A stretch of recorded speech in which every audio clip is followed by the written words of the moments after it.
Hi, my name is Josh Hester, and today we're going to cover 3 lessons from the book of Revelation, chapter 14, verse 9.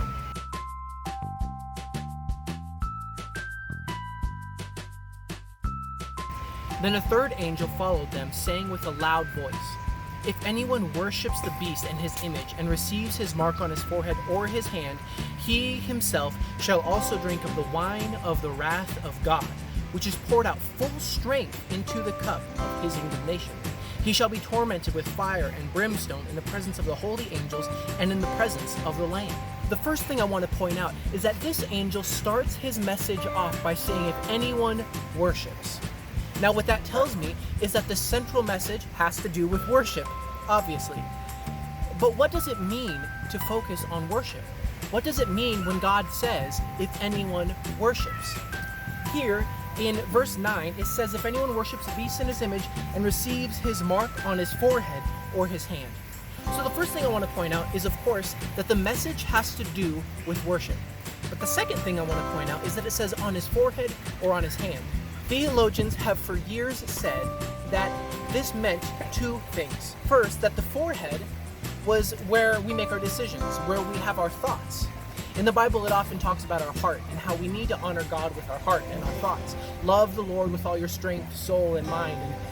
And these types of messages come to us to remind us that if we worship the beast or this evil power with our mind, not even with our actions, we can be taken away from God and can be torn away from his kingdom. And the second thing I'd like to point out is that it says if you take it on your hands. And of course, our hands are what we use to move things, to work, to make a difference in this world. And so not only is it what you do with your mind or your thoughts or your heart, but it's what you do with your actions. You see, our mind can pull us away from God, but so can our actions. It's through our actions that we commit to things. It's through our actions that we give our energy. It's through our actions that we show what we truly love and care for. And so in this way, God says, honor me with your thoughts and with your actions. The Bible goes on and it says that God does promise that there will be a response from his side. He doesn't leave sin unpunished. In other words, your thoughts and your actions are things that God is aware of. He knows how you live your life and it matters to him. In verse 10, the Bible continues. It says, he himself shall also drink of the wine of the wrath of God. What I love about this verse is that once we've looked in verse 9 at our thoughts and our actions, now the Bible says who's responsible for those thoughts and those actions. And the Bible specifically says, he himself shall also drink of the wine of the wrath of God. This tells me 2 things. First, I'm responsible for these actions. I can't blame other people for my actions or my thoughts. And the verse goes on. It says, he shall be tormented with fire and brimstone in the presence of the holy angels and in the presence of the Lamb. Now, today I don't have time to go over what it means that he'll be with fire and brimstone, but I do want to point out one word at the end, in the presence of the Lamb.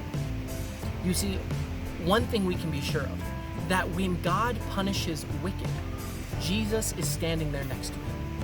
And that tells me that when I look at God's punishment, I also need to look at it in the context of who Jesus was when he lived on this earth. I think of the woman at the well who was caught in sin, and Jesus lifts her up and says, now go and sin no more. There's this redeeming quality. And now, at the end of time, Jesus says that yes, there will be punishment, and he takes responsibility for it. Jesus is there next to us, and all of the things that come to us from God are filtered through the same love that came from Jesus, because God and Jesus came to save this world. In fact, the Bible says, as you've heard many times, for God so loved the world that he gave his only begotten Son.